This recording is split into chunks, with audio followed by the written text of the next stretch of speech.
Hey everyone!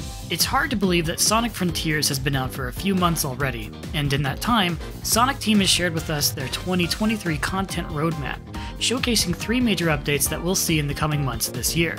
Although all of us at FTCR adored this game, Sonic Frontiers is not a flawless game. With new updates on the horizon, today I'm showing what patches we would like to see, and for reference, this video shows gameplay from the Series X version. Let's start off with combat. I greatly enjoyed the combat in this game, but there were quite a few hiccups that we'd like to see patched. It's time to talk about Squid. This enemy might be the glitchiest enemy we've seen in a while. Squid leaves behind a pathway that Sonic can run on. Jumping onto it sometimes will initiate a fight with Squid, but sometimes it won't, causing him to fall right through that pathway, just like this. Speaking of Squid's pathway, it sometimes doesn't disappear properly when the battle is over. Squid's arm attack also has too big of a hitbox. See, Sonic doesn't get hit here, but he dies anyway. Squid will also remain active for too long at times. It'll fly very far away, but the fight doesn't stop. This prevents me from saving the game, or fast traveling, or anything else that I want to do with the map. This happens with Fortress too. See, he's all the way back there, but I can't do anything. When I fight with Ninja or other enemies, sometimes after I parry, the prompt to counterattack won't show up. Here's what it looks like normally, there's the prompt, and here's the glitch again with no prompt. Nearby enemies prevent me from talking to other characters. Nearby enemies also prevent me from looking at the map. I think this feature should be turned off completely. It's fine if I can't fast travel if enemies are nearby, but I want to look at the map, so I can keep setting waypoints, so I can keep collecting things. Can you see where the enemies are? Oh, there they are, up there. After a Starfall event begins, Guardians will instantly reappear. I just defeated Fortress here, and the Starfall event forces me to fight Fortress again. An easy fix for this is to have Guardians reappear after the Starfall event comes to an end, instead of reappearing at the beginning. Sometimes, when I'm running up Asura's arm, its shoulder blocks my path. This happens to me a lot, and it prevents me from getting up to the top so I can attack. When I do make it to the top, sometimes Sonic takes damage for no reason when he attacks. After parrying this bird enemy and grabbing its pull, there's a circular graphic that takes too long to appear, and when it does appear, the bird instantly flies in a different direction. It looks like the bird and camera instantly rotate to a different position. I don't know why. That's too jarring. Some enemies just won't attack or react to Sonic. It's like they have no idea Sonic is nearby. Sometimes an enemy will load in before a platform loads. When this happens, the enemy just falls to the ground and becomes unresponsive. Let's move on to platforming.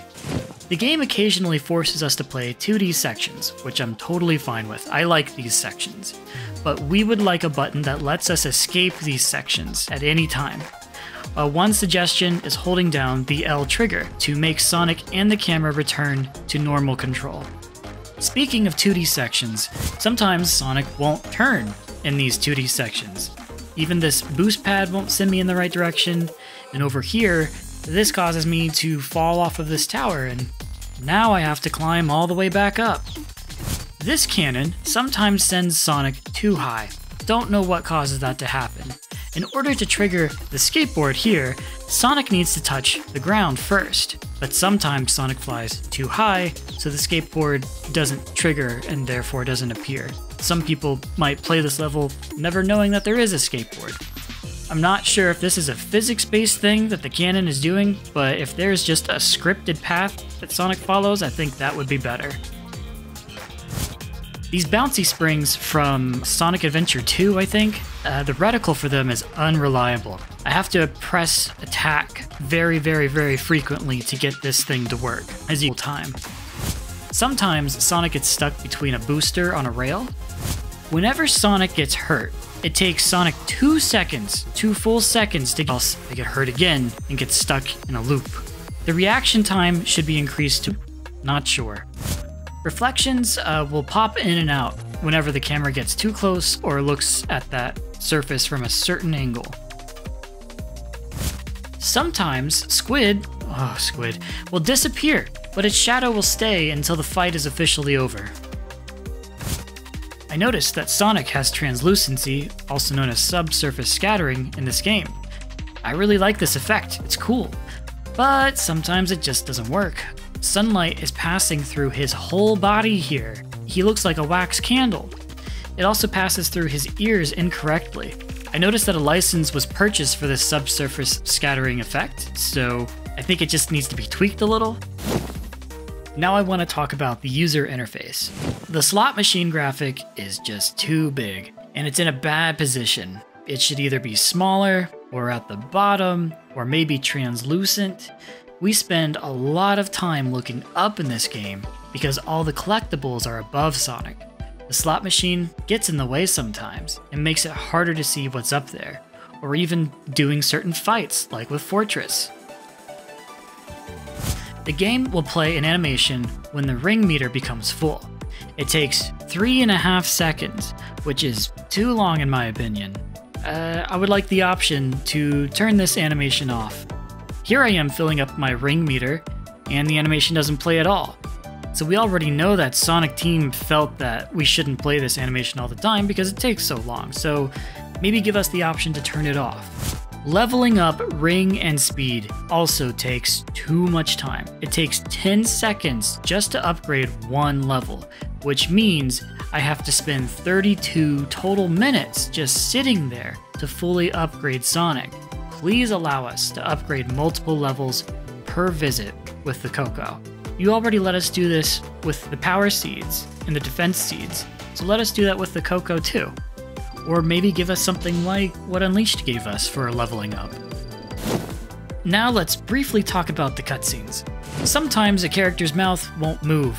I would recommend just going through and seeing which ones haven't been animated because some of them haven't been. In this cutscene, Sonic and Amy are trying to have a serious moment, but Squid keeps flying in and ruining the moment. Maybe Guardians should be disabled during cutscenes? The rest of these are miscellaneous. The first time I played Frontiers, I didn't know the Coco reappeared after collecting them. Like right here, they just go, "Hi Sonic." This happens when Sonic stands still for 2.5 seconds. And I think this should be increased to 5 or 10, and I'll tell you why. The first time I discovered this feature was on accident in a very frustrating way. I collected a Coco, and then I stood still for a bit while I checked my phone, not realizing that this little guy popped up here. And I spent a few minutes trying to get him when I didn't realize I already got him. This is a very minor issue, but I think if you just increase that time from 2.5 to 5 or 10 seconds, this could save some other people some headache. Now, I've played the game for a little while. I've already collected quite a few tokens, but the game tells me to collect tokens. But I've already collected 32. And on Island 2, I've collected almost everything, but the game is still telling me how to play. I think a prompt should check to see what your progress is before it shows up. Why tell me how to do anything after I've already done it? In this minigame, bombs don't get disabled after clearing a mission. They can still hurt me after I win the game. Fortunately, I had full health. This sand cloud lasts more than 6 seconds. It forces me to sit around and wait. Waiting isn't playing, and it's not challenging, and it's not fun. I think cutting this time in half to 3 seconds, or less, would be better. A minigame where the challenge is now you have to wait, that's not fun. And this very last bit has a spoiler, so here's your spoiler warning. When Sonic arrives at the 5th island, Sonic knows who the villain is by now. Why would Sonic continue to follow orders from this voice at this point in the game? The villain is telling me I stray from the path, but why should I care what they say? I should walk that way anyway. I think the easiest way to fix this is to remove the villain's voice clips after you reach the 5th island. And that's it for me. What glitches or features would you like to have patched to make your experience better?